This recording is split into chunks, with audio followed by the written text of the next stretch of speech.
The X-Zone radio and TV show is largely an opinion talk show. All opinions, comments, or statements of fact expressed by Rob McConnell's guests are strictly their own and are not to be construed as those of the X-Zone radio and TV show or in any manner endorsed by Rob McConnell, Relmar McConnell Media Company, Talkstar Radio Network, its affiliated stations, or employees.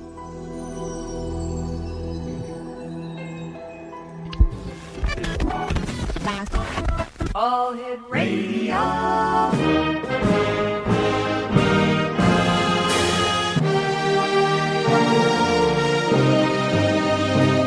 Welcome to the X Zone, a place where fact is fiction and fiction is reality. Now, here's your host, Rob McConnell. You're so hypnotizing. Could you be the devil? Could you be an angel? Your touch magnetizing. Feels like I am floating. Leaves my body glowing. They say, be afraid. You're not like the others. Futuristic lovers. Different DNA. They don't understand you. You're from a whole nother world. A different dimension. You open my eyes, and I'm ready to go. Lead me into the light. Kiss me, infect me with your love and fill me with your poison. Take me, wanna be a victim, ready for a puncher.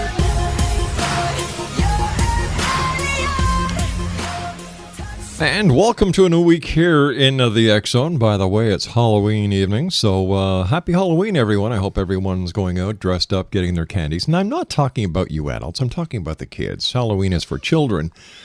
And please, if you're driving out there, be careful. Children may be zigzagging all over the streets. You know how it is to be a child and be excited about going door to door and asking for candy, dressed up in a costume.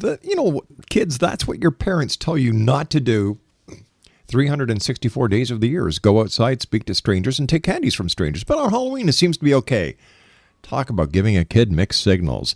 Worldwide toll-free, 1-800-610-7035. Email xzone@xzoneradiotv.com. On MSN Messenger, xzoneradiotv@hotmail.com. And our website, www.xzoneradiotv.com. X-Zone Nation, my first guest tonight is David Nabhan. We're going to be talking about predicting the great earthquake. And David was on the show a couple of months ago, and he actually predicted some dates of earthquake activity. And let's bring David on. Hey, David, welcome back to the X-Zone. Afternoon, Rob. It's a real pleasure to talk with you again. Thanks for having me on. It's a great pleasure, David. Tell us, did the predictions that you make come true?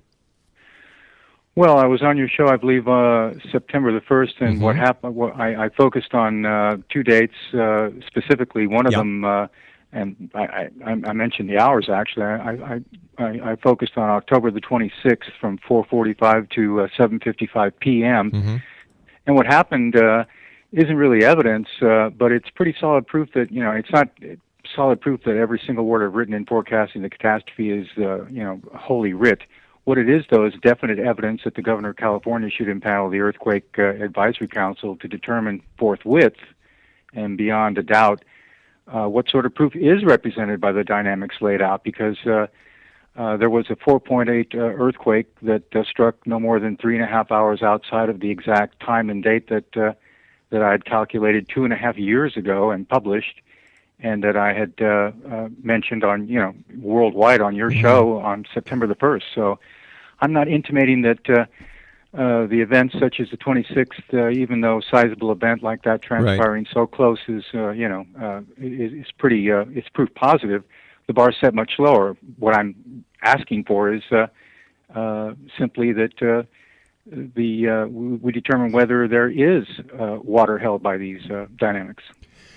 If, in fact, there is proof that this system works, why do you think the government has not implemented it? Because, obviously, to predict an earthquake would be predicting the saving of lives.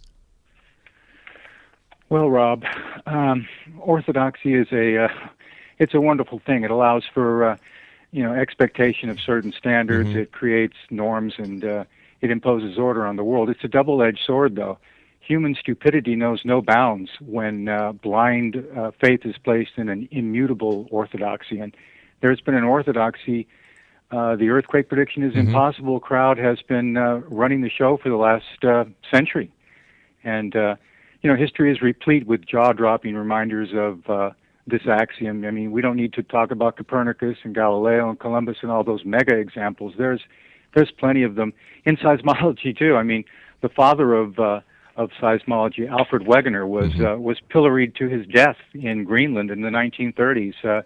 Your listeners would be stunned to hear what seismologists and geologists had said about Alfred Wegener, the fellow who discovered plate tectonics. All right, let's talk about this when we come back from this 2-minute commercial break. X-Zone Nation, my guest this hour, is David Nabhan, and his website is www.earthquakepredictors.com, and he is the author of a previous book, Predicting the Next Great Quake. www.earthquakepredictors.com. We'll be back on the other side of this commercial break in 2 minutes. Whatever you do, do not go away.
All right, Randy Bachman is singing that with Bachman Turner Overdrive, You Ain't Seen Nothing Yet. And I'm going to tell you something. I was part of a very small earthquake in Quebec going back to 1983, I believe. I had just finished doing some work at night. I came home. The wife and the children were in bed. I was sitting down watching TV, and it all of a sudden, now you've got to imagine this, that there were no train tracks near where we lived at that time. It sounded as if a freight train was heading right for the house. There was a small rumble, and then you heard it. You can actually hear these things. And it's a sound you will never, ever forget. And as it got closer, and it didn't last very long, it wasn't very strong, but it scared the hell out of me. I can only imagine what earthquakes with a higher magnitude, David, would actually feel like, and the fear, the fright, and the devastation they would cause. And it boils me to a point, David, knowing that you have a system here that could actually prepare the public, save people, and the government is doing dick all about it. Well, and not only the government, but it is a bit sad. I have apprised all the West Coast dailies, all the great dailies on the West Coast, and all the newspapers, all the radio and TV stations on the West Coast are apprised of your piece from last September, juxtaposed with the link from the NBC News with the 4.8 quake. And I'm not going to really complain and mention specific names or specific newspapers, but you'd be actually stunned to see the email responses that I've received. They're not interested in. Not only are they not interested in it's either crickets, silence, or really strange non sequiturs, which don't hide the bias and the prejudice, which is meant to be plainly expressed to me that they're not the least bit interested in it, and I'd be better off not emailing them. So, I talked about Alfred Wegener before the break, and I don't want to spend the whole interview on him, but some of the most scurrilous and damning comments uttered in the history of science were uttered toward this hero, this father of plate tectonics. He was actually almost physically attacked at the 1928 American Association of Petroleum Geologists at a symposium. He was booed off the podium in 1928. He was called a villain, blind to every fact, the footloose type, hectored and pilloried to his death in Greenland in the 1930s, where he was killed trying to garner proof that his goofy and incongruous theory, plate tectonics, was actually correct. So there his body remains. And the same people that did that to Alfred Wegener are the same people who have been telling us for the last century that earthquake prediction is impossible. You know, the same litany of negativism, that it's ceaseless, and it's been drummed into every human on the West Coast. And as far, I'm sure people in Canada think, people in Nigeria must think that too. It's not as impossible as it seems, though, because obviously something happened on the 26th, and it wasn't the first time that happened. It wasn't the 10th time it's happened. It's happened repeatedly over the last 15 years, and it's going to happen again. Unfortunately, what the West Coast dailies are going to want, I guess, is blood. You know, they're going to want a real disaster, something sensational, and at that point into the future, they may not be, I've got all the emails. They may not be so haphazard about answering for the irresponsible behavior that they're engaging in right now. Unbelievable. You know, I've been talking to you, and I remember our conversation. It makes sense, you know, especially since it's based on science. It's not based on fantasy. Old science, back to Isaac Newton's time, back to the 1600s. You know, so why isn't it taken seriously? Why is it poo-pooed? Well, Rob, they do know. That's the thing. They are well aware of it. It is a tenet in seismology, as I said the last time. It goes all the way back to the 1850s, and any decade you can pick in the 1920s, 1930s, 1940s. There's many seismologists in any part of the world who will have written peer-reviewed abstracts having to do with tidal triggering of earthquakes all around the world. It's just not something they'd like to talk about. You will not find it in seismology books because it opens the door to a predictive dynamic. If we admit to ourselves that there's a slight, and we don't even know if it's a slight increase. Nobody knows on the West Coast because no one will study it. That's why I need this advisory council impaneled.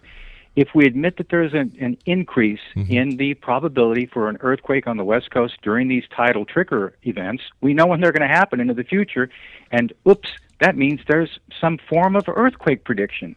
And since they've said for a whole century, no, no, no, no, no, they're stuck saying, wringing their hands and not really answering me. What they're doing is just, you can hear the crickets in the background. There's silence.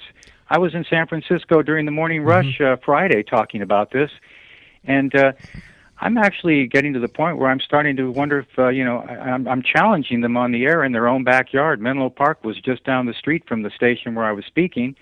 It's time really that we have a public debate. If tidal triggers are causes for increased triggering for earthquakes, why aren't we talking about this in the open? Why isn't the governor impaneling the council? And why isn't a full-fledged debate taking place on this matter? I have a better question. And my question is to the scientific community. Why isn't the scientific community getting behind you, since they know very well for a fact that the tides, they've got the tide schedule. This is posted around the world. The U.S. Coast Guard, the NOAA, everyone can have access to the tide table. Well, Rob, there are a few really courageous voices, and one that I'm glad you mentioned that because I never get a chance to thank her. The chief seismologist, one of three of the most eminent seismologists on planet Earth, Dr. Kate Hutton. Yes. If you were in California, you'd know of her. Your listeners, she's I've heard of her. Yes. She's of course you have. She's Los Angeles' earthquake lady. She's the most prominent seismologist in the world. She told the Los Angeles Weekly back in 1997. All the way back to, what, 1997? Very simply and curtly and cogently, and the quote is, Nabhan's theory deserves to be taken note of. Now, 4 governors have taken their seat in California since she uttered those very simple words, And there's been, no one has followed her advice. Here's the chief seismologist at Caltech saying that the theory deserves to be taken note of. Dr. Tom Jordan, the director of the Southern California Earthquake Center in Los Angeles, told the AOL News in 2010 much the same thing, that he admitted very honestly that the tides cause small earthquakes. He said there's no evidence for large ones, but he admitted that they've been determined to cause sizable temblors. So there are honest voices in seismology that are hearkening to this, but USGS, unfortunately, and I respect them. They're a great organization. They're like NASA. They're like the Army Corps of Engineers. They're a superlative scientific body, but that doesn't mean that everything they do and say is holy writ. When it comes to earthquake prediction, they're flat wrong. How about the insurance industry? Because they would have so much to gain from using your earthquake predicting. What do we call it? Science? Well, it's a probabilistic formulation by which you can determine higher probabilities for earthquakes. But the entire that's what insurance is based on. Exactly. So why don't they get behind you, and why don't they take a very serious look at it? Well, not only the insurance, but and that's a good point. But the minute you start thinking about this, your mind goes down many paths. No one's ever asked the power companies or the gas companies or the nuclear regulatory agencies what might be done. We don't know what sort of tricks they might have up their sleeve, that if they were given some sort of a probabilistic idea to turn this on or turn this off, or move this dial this way temporarily just in case.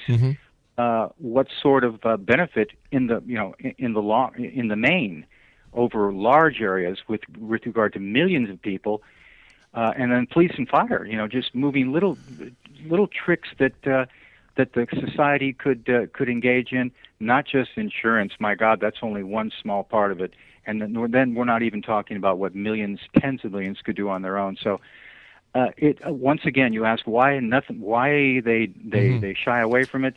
Two reasons: they're stuck on the orthodoxy, just like humans are always stuck on orthodoxy. They until the governor tells them that it can be done, that it makes sense, they won't even consider it. The guy who discovered the microscope, Leeuwenhoek, when he told the world that he was the first human to see microbes swimming in a drop of water, nobody believed him, and they refused to believe him. It required Isaac Newton and Christian Huygens and Robert Hooke to also look through. He had to beg them to look through his microscope. And when Isaac Newton said, yep, they exist, that's when the beginning of microbiology started. If it hadn't been for those courageous three scientists, poor Leeuwenhoek would have been left out in the cold where I am. So Kate Hutton has spoken to this. Dr. Tom Jordan has spoken to it.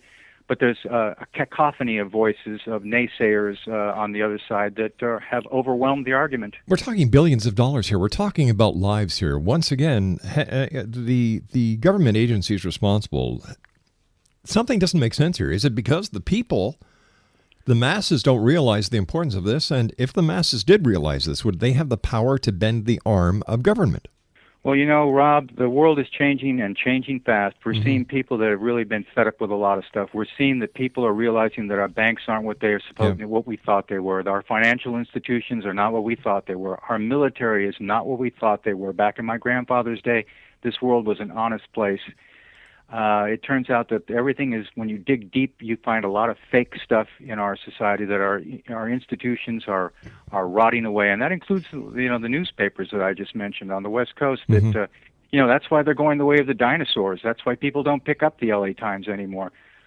I'm pinning my hopes on the fact, and God bless you and your courageous. Hey, my friend, I hate to do this, but we've got to take our news break. Please stand by, David.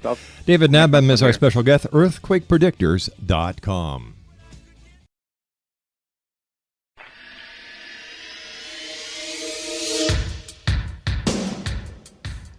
My name is Michael Telstar, Canada's leading mentalist from Toronto, Ontario. Hi, my name is Splenda, and you're listening to my dad, Rob McConnell, on the X-Zone. This is Psychic Dorothy from St. Catharines, and you're listening to Rob McConnell. Hello, my name is Holly Reeves, an astrologer from Astro For You, and you're listening to Canada's #1 paranormal radio show, The X Zone, with Rob McConnell. Welcome to the X Zone, a place where fact is fiction and fiction is reality.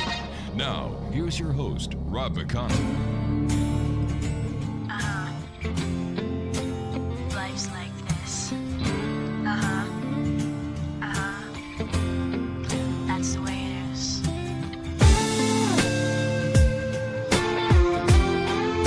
'Cause life's like this. That's the way it is. Chill out, what you yelling for? Lay back, it's all been done before. And if you could only let it be, you would see I like you the way you are. When we're driving in your car and you're talking to me one-on-one, but you become somebody else, round everyone else. You're watching your back like you can't. Welcome back, everyone. You want to talk about a complicated thing? That was Avril Lavigne singing Complicated. Well, if you're listening to this segment of the show, you must be scratching your head and saying, what the hell is going on? All right, my guest is David Nabhan. He spent the greater part of his life living in Southern California. He's an advocate who's been calling for the creation of an earthquake warning system for the U.S. West Coast for the last 2 decades. He proposes an informal scheme whereby newspapers might publish high priorities or probability advisories for elevated risks. And that has taken that controversial debate public in many media forums with the USGS, Caltech, and Southern California Earthquake Center. David took degrees at Mesa College and San Diego State University in the 1970s. He was a certified bilingual public school teacher for 19 years for the Los Angeles United School District and the LAUSD Earthquake Preparedness Coordinator at his school site in South Central Los Angeles for 15 of those years. David is the author of a previous book entitled Predicting the Next Great Quake, which was published in 1996. He's now retired, believe it or not, but he certainly doesn't sound retired, relocated to the Northeast where he travels, writes, and tutors Spanish. Now, he also has a book that we were talking about entitled Forecasting the Catastrophe. That's right. Thank you very much, David. I'm sorry about that. Which has, by the way, Exonation, an almanac calculated to 2020. Now, David, here we've got a system based on probabilities, just like the insurance company uses. Mm-hmm. And yet nobody's moving on it. I'm frustrated. Well, as I said about people waiting for the institutions to move, that's not going to happen. If this earthquake advisory system, if it's going to be put in place, people are going to actually, on the grassroots level, going to have to get up and insist upon it themselves. That's why the enterprise is simple. I'm hoping that people that are within earshot on your show and wherever I speak will go to earthquakepredictors.com. There's a direct link to the governor's office. The Honorable Jerry Brown should be impelled to convene. There's a vehicle to get this in place. All it requires is the governor to say, "Let's do it. Let's not do it, but let's check it out. Let's take the first baby step toward determining if the system is possible or not." Waiting for the newspapers to do it, waiting for the institutions to do it, for USGS and other stodgy institutions such as the banks that have sent our economy into a tailspin, and other institutions which have failed our country worldwide, actually. That's not going to work because, I'm not going to pound this to death, but I got to tell you, I'm no real friend or foe of either, Bill O'Reilly or Sean Hannity or those people who've made comments about the Los Angeles Times and the lack of fair play on the West Coast for the daily newspapers. But I got to tell you, in dealing with them over the last 2 decades, they're more right than wrong, because if you do not fit the paradigm that they've got, and they've got a simple one, they're hooked up with NOAA, they're hooked up with USGS. If it's Seattle, they're hooked up with Boeing. Those people put funnels in their ears, and whatever they say, that turns out to be the news. And that's not fair. That's not the way this country was set up, or the way that Canada was set up. That's not what the fourth estate is supposed to be. Hey, I've got an idea. Why don't we get Linda Ronstadt to write a song and sing it to the governor? You know, hey, I'll try anything because there's really only one person I need to convince. That's I don't right. care about the LA Times or the San Francisco Chronicle. I don't care about anybody listening. If I can convince Jerry Brown to do the right thing, I will have done my duty. And my enterprise will be at an end. Have you ever thought of doing an online petition? Well, that's basically what I'm doing. At the very beginning, when you go to my website, Yeah. you'll see the very first thing I say is, if there's something you can do, go to, and his link is at the bottom. And I'm hoping that your listeners will absolutely swamp the governor. I hope that he keeps, day after day, week after week, getting emails with people telling him about this. This David Nabhan guy and his insistence on the earthquake prediction advisory council being convened. Most people on Earth don't even realize there is a California Earthquake Prediction Advisory Council. It really actually does exist. Can you believe it? When earthquake prediction is impossible, somehow somebody forgot to tell the governmental authorities that, and it's an anachronism, I guess, that USGS doesn't like to even talk about. I didn't know it existed 20 years ago. I'm guessing not one person out of a million knows it exists in Canada or the United States or anywhere else. It does exist. It should be convened, and this matter should be determined true or false, and it should be done right now. Unfortunately, David, I think what it's going to take for Governor Brown to open up his eyes, because, don't want to make your brown eyes blue, as she's saying, is a catastrophe. And then somebody's going to go to him and say, Mr. Governor, that we could have been prepared for this. How? Well, David Nabhan. And all those emails, there's going to be a record of all these emails. There's going to be a record of all these archives of all of your show and other shows. Unfortunately, Rob, boy, if you have to threaten people, I'm glad you said that, because a threat like that is, at this point, it's time maybe to take the gloves off and start punching a little bit harder. Well, how about You're absolutely right. How about the backdoor approach, going to the, let's say, the LAPD, the LA Fire Department, the Emergency Measure Organization, FEMA, and giving them a heads up on what you're doing, and telling them the story, getting them on your side, because they would certainly bend and they would certainly have access to the governor's ear. Rob, that's what I did the minute I got off your show last time. I emailed every single police chief and fire chief in Vancouver. I did it mostly in Canada because of the great quake that took place on the 9th on September. Yeah. I contacted the governor of British Columbia, the lieutenant governor of British Columbia, very nice guy, by the way, the lieutenant governor of British Columbia, very, very decent fellow.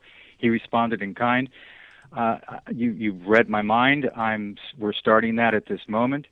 I don't know what the police chief of Vancouver thinks of the email, or the fire chief, but he was informed.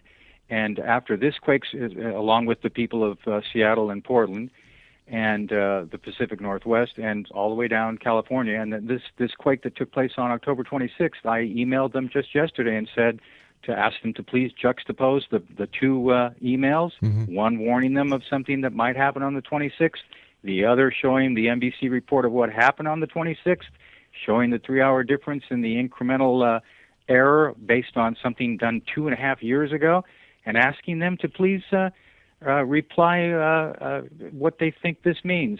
Now, your lieutenant governor has replied so far. We'll see what the rest do, but that's an excellent idea, and that backdoor approach might be a very good one. Now, if, let's say, the province of British Columbia was to institute your plan, wouldn't this be a bit of a kick in the butt to the state of California? Sure would, and I hope they do. Yeah. Sure would, and I hope they do. If the governor is listening, or if Adrian, one of his high-ranking aides who I've been dealing with, is listening, I sure hope somebody does that, or the state of Washington could do it. I don't know if British Columbia has anything like the Earthquake Prediction Advisory Council, or if Washington does. I'm focusing on California because they've got the dynamics set up, they've got the infrastructure set up whereby they can just, all Mr. Brown has to do is pick up the telephone and say, please do this, and it will start to be done. I'm not familiar with the politics of British Columbia. I know that the governor is just a titular head, I believe. They don't really have any power, but they've got the power of public opinion behind them, and anything that comes through the auspices of the governor's office up there, I would be very much in his debt. Well, you see, we don't have governors up here. Well, you don't have governors that have actual power. You've got... What we've got is the head of the province is a prime minister. Right. The lieutenant he's governor the one that is... runs things, but right, you do have a titular head. There's a Yeah. titular head in, that has honorific member of Her Majesty's government. Yeah, and that's about it. It's just a figurehead with actually no Correct. power, no say. Something that Correct. we've kept over from the days gone by. But you know what? It's so necessary, whether it's in California, whether it's in Texas, whether it's Baja, Mexico, whether it's Vancouver, British Columbia. We need to get this system implemented because it does and will save lives. And I don't want to see it happen that they decide to use your system after the next great quake where hundreds, maybe thousands of people may perish and billions of dollars of damages. That's going to affect everybody's insurance premiums.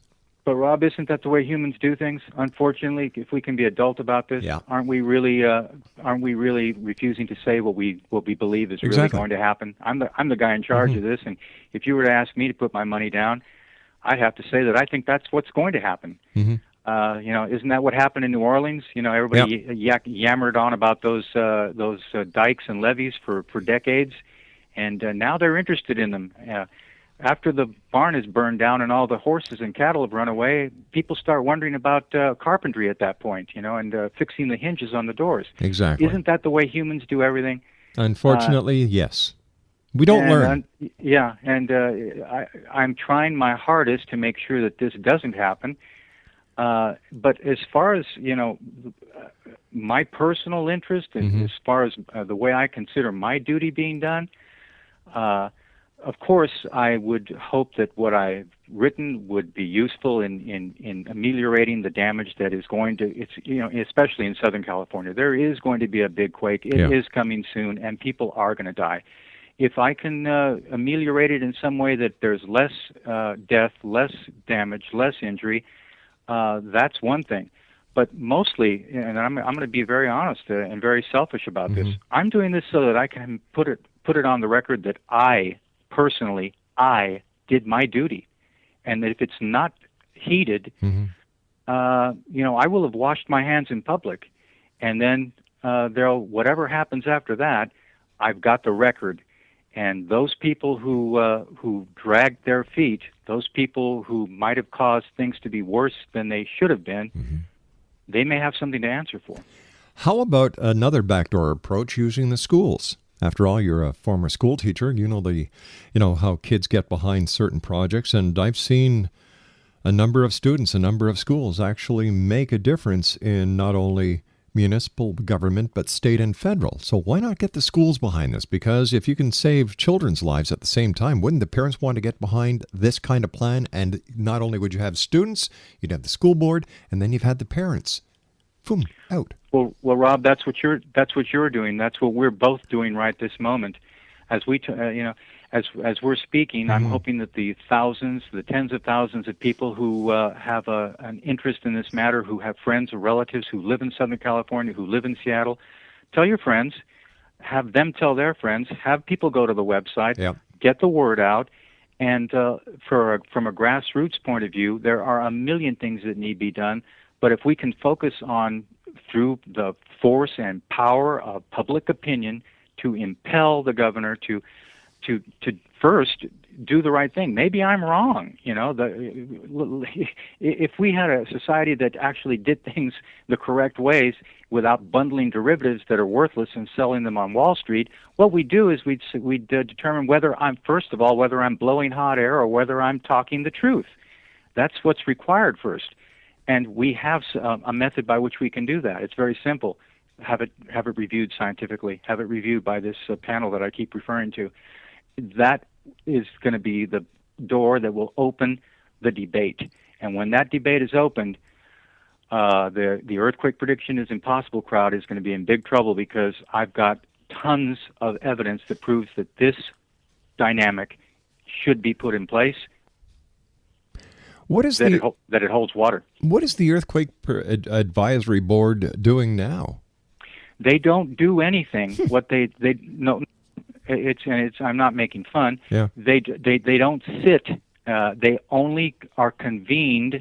They're independent experts. They're independent seismologists, geologists, physicists, experts in their field in a quite varied number of fields that the governor.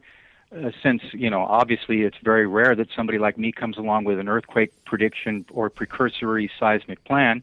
When it does happen, and that's the sad part about it too. It happens so rarely. I think I don't know when the last time they were convened. They are convened when the governor requests them to be convened. They sit for a week or a month. They take a look at the plan and they review it, and they give the governor their professional expert opinion as to whether it's viable, feasible, or whether it's fallible and useless. All right, stand by, David. You and I have to take our final break. Exxon Nation, make a difference. You guys out there are not the ostrich type. We don't put our heads in the sand. We lift our heads high and say, how can we help? We're part of the solution, not part of the problem. Go to www.earthquakepredictors.com. Get your voice heard. Pass the information around. Save a life. Thank you, Rob. Hey, no problem. You stand by. You and I will be back on the other side of this commercial break, David, as we continue here in the X Zone with our guest this hour, David Nabhan. Once again, www.earthquakepredictors.com.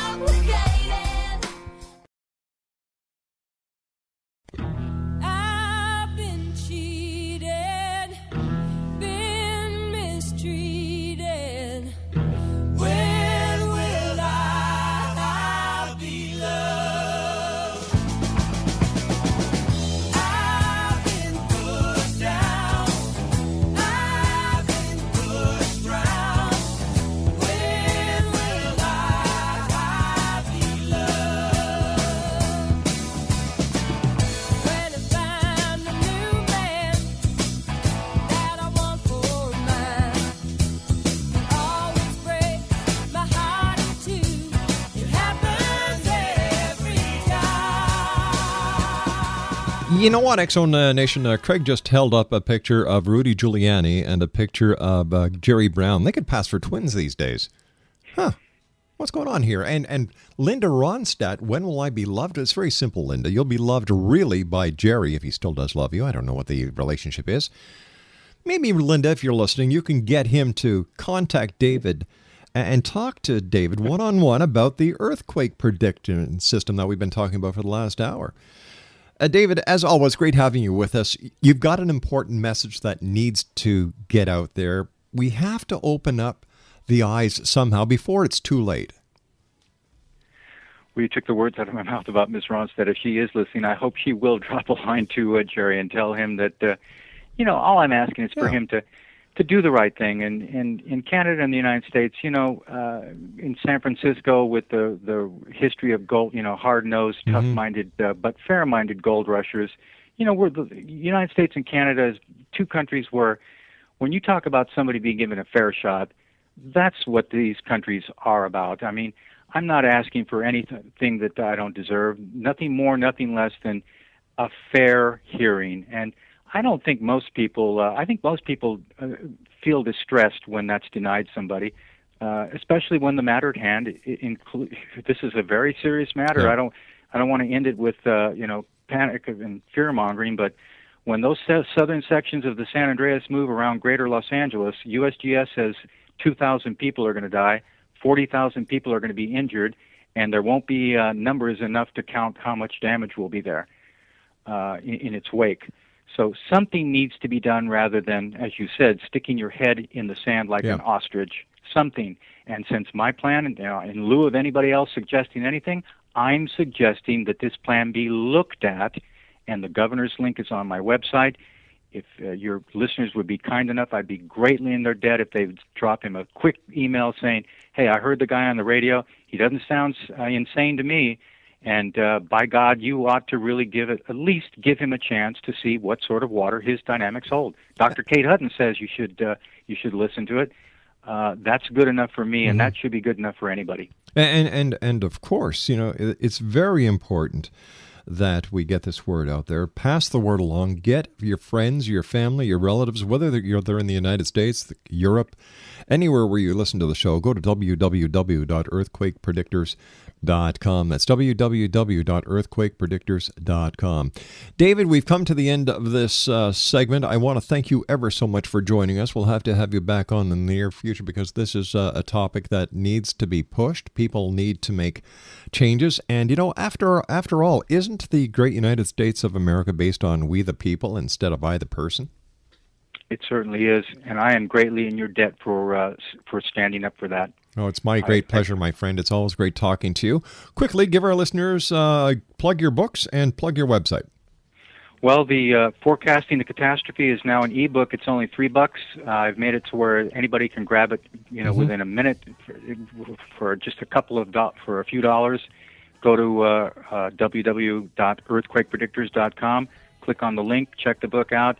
It's number 3, I believe, in the seismology in the world, number 3 ebook on planet Earth right now. It goes up and down, but it's doing very well. Excellent. And I would hope anybody interested would give it a look. And if not, there's plenty on the website to check out. All right, David, we've got to hustle along here. www.earthquakepredictors.com. My name's Rob McConnell. This is The X Zone. We'll be back after this news break at 6.5 minutes past the hour. Don't go away.